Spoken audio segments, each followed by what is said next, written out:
চোখ রাখবো পরের খবরে। শুল্ক নীতি নিয়ে ট্রাম্পের নানা সিদ্ধান্তে জেরবার বিশ্ব। সব দেশে 90 দিনের জন্য শুল্ক বৃদ্ধি স্থগিতের ঘোষণা করেন ট্রাম্প। ইউটার্ন নিয়ে আবার ট্রাম্পের ঘোষণা, ইউরোপের ওপরে অবিলম্বে বসবে 50% শুল্ক। আপনাদের আবারও জানিয়ে রাখবো, ট্রাম্পের তরফ থেকে ঘোষণা করা হয়েছে ইউরোপের ওপরে অবিলম্বে বসবে 50% শুল্ক।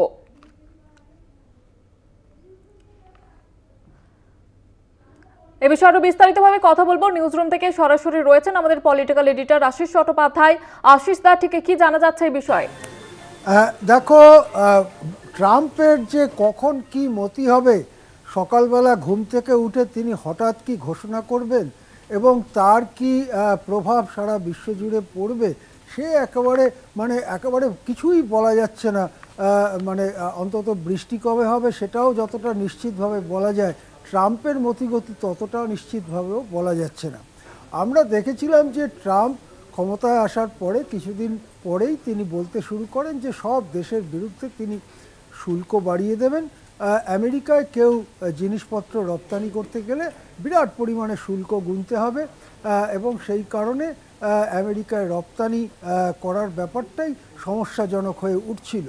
এখন এই ঘোষণা যখন ট্রাম্প করেন এবং ভারতের ওপরে 26% ইত্যাদি ইত্যাদি বিভিন্ন দেশের ওপরে বিভিন্ন রকম চাপান, চীনের ওপরে তিনি 145% শুল্ক চাপিয়ে দেন, এই সমস্ত করার পরে দেখা যাচ্ছিল আমেরিকার ভেতরেই সেটার বিরুদ্ধে একটা মনোভাব গড়ে উঠছে এবং আমেরিকায় যারা ব্যবসা বাণিজ্য করেন তাদের মধ্যেও এটা নিয়ে আশঙ্কা তৈরি হয় এবং আমেরিকার শেয়ার বাজার খুব দ্রুত পড়ে যেতে থাকে। এই রকম একটা পরিস্থিতিতে সম্ভবত মার্কিন ধনকুবেরদের চাপে এবং কিছুটা জনমত বিরুদ্ধে চলে যাচ্ছে সেটা দেখে ট্রাম্প ঘোষণা করেছিলেন যে বিভিন্ন দেশের সঙ্গে আমাদের বাণিজ্য চুক্তি করতে হবে, সেই বাণিজ্য চুক্তি যতদিন না হচ্ছে 90 দিনের জন্য আমরা এই বাড়তি শুল্ক চাপানোর ব্যাপারটা বন্ধ রাখছি, স্থগিত করে দিচ্ছি, ইতিমধ্যে আলোচনা করে বাণিজ্য চুক্তি করতে হবে। কিন্তু সেই কথা বলবার পরেই আবার নানা রকম কথা বলতে শুরু করেছেন ট্রাম্প। সেই 90 দিনের অর্ধেকও এখনও পার হয়নি, ইতিমধ্যেই ট্রাম্প গতকাল বলেছেন যে ইউরোপীয় ইউনিয়ন তার উপরে 50% শুল্ক চাপানো হবে, যেটা আগে যা চাপানো হয়েছিল তার থেকেও বেশি, প্রায় দ্বিগুণ। এবং এই শুল্ক চাপানো হবে কেন? ট্রাম্প বলছেন যে বাণিজ্য চুক্তি করার ব্যাপারে যে আলোচনা, সেই আলোচনা মোটেই এগোচ্ছে না এবং খুব দ্রুত বাণিজ্য চুক্তি করার ব্যাপারে ইউরোপকে বলা হয়েছিল, কিন্তু ইউরোপ কথাবার্তা শুনছে না, সুতরাং তাদের উপর 50% শুল্ক চাপানো হবে। ইউরোপীয় ইউনিয়নের পক্ষ থেকেও কিন্তু খুব কড়া জবাব দেওয়া হয়েছে। আগেও যখন শুল্ক চাপিয়েছিলেন ইউরোপের বিরুদ্ধে, ইউরোপও পাল্টা শুল্ক চাপিয়েছিল মার্কিন যুক্তরাষ্ট্রের বিরুদ্ধে, চীনের ক্ষেত্রেও ঠিক যেমনটি হয়েছিল। এবারেও ইউরোপ কিন্তু বলেছে যে তাদের বিরুদ্ধে ট্রাম্প যদি বাড়তি শুল্ক চাপাতে চান তাহলে ইউরোপও কিন্তু চুপ করে বসে থাকবে না, ইউরোপও যথাযথ পাল্টা পদক্ষেপ নেবে। সুতরাং যে জিনিসটা মনে হচ্ছিল যে শুল্ক যুদ্ধ খানিকটা স্তীমিত হয়ে গেল, এখনই বিশ্ব অর্থনীতিতে কোনো বড় সড়ো ভাঙচুর হবে না, কোনো বড় সড়ো সমস্যা দেখা দেবে না, সেই জিনিসটা কিন্তু আবার ধীরে ধীরে ফিরে আসছে। চীনের সঙ্গে মার্কিন যুক্তরাষ্ট্রের সম্পর্কের অবনতি এতটাই হয়েছিল যে শুল্ক যুদ্ধ এবং বাণিজ্য যুদ্ধ শুরু হয়ে গিয়েছিল। পরে অবশ্য চীনের সঙ্গে একটা সাময়িক সমঝোতা হয়েছে এবং সেই জিনিসটা কিছুটা প্রশমিত হয়েছে, কিন্তু এখন দেখা যাচ্ছে ইউরোপের সঙ্গে মার্কিন যুক্তরাষ্ট্রের এই যে শুল্ক যুদ্ধ সেটা আবার শুরু হলো।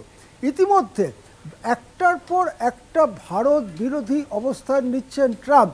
পলিটিক্যাল ব্যাপার, রাজনৈতিক ব্যাপারটা যদি আমি বাদও দেই, যেমন ট্রাম্প বলেছেন তিনিই নাকি ভারত পাকিস্তানের সংঘর্ষ বিরতি করিয়ে দিয়েছেন, তিনিই নাকি বাণিজ্য বন্ধ করার ভয় দেখিয়ে ভারত আর পাকিস্তানকে ওই জিনিসটা মানতে বাধ্য করিয়েছেন ইত্যাদি। সেটা যদি বাদও দিই, এই কথাটা যদি শুধু ধরি যে অ্যাপেল কোম্পানি যারা আইফোন তৈরি করে এবং আরও নানা রকম খুব মূল্যবান ইলেকট্রনিক গ্যাজেট তৈরি করে, তারা অনেক দিনের পরিকল্পনা যে তারা ভারতে কলকারখানা গড়ে এখানে আইফোন তৈরি করবে। নিশ্চয়ই কিছু কারণ আছে, ভারতে হয়তো শ্রমিক সস্তায় পাওয়া যায় বা ভারতে জমি টমি সস্তায় পাওয়া যায়, নিশ্চয়ই কিছু কারণ আছে। তারা এখানে কলকারখানা ইতিমধ্যেই বহু ডলার তারা বিনিয়োগও করে ফেলেছে, যে তারা এখানে কলকারখানা করে এখানে আইফোন তৈরি করে তারা বিশ্বের বাজারে বিক্রি করবে।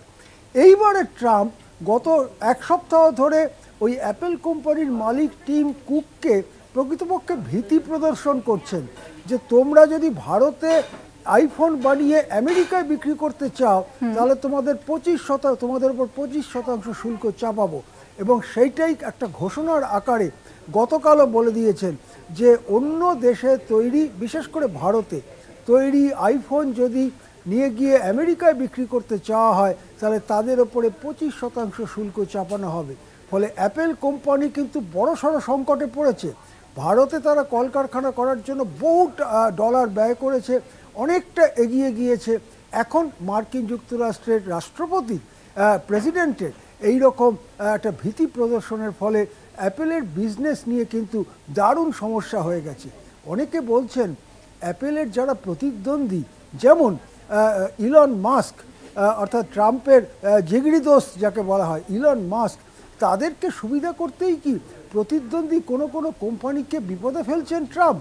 সেসব আমরা পরবর্তীকালে দেখব যে কেন, কী উদ্দেশ্য পেছনে ছিল। কিন্তু বলা যেতে পারে যে একটা বিশ্ব অর্থনীতির মধ্যে যে একটু স্বস্তির হাওয়া ফিরেছিল তা আবার দ্রুত বিলীন হয়ে যাচ্ছে। ইউরোপের সঙ্গে শুল্ক যুদ্ধ আবার শুরু হতে চলেছে মার্কিন যুক্তরাষ্ট্রে। ধন্যবাদ জানাবো আশিস দা।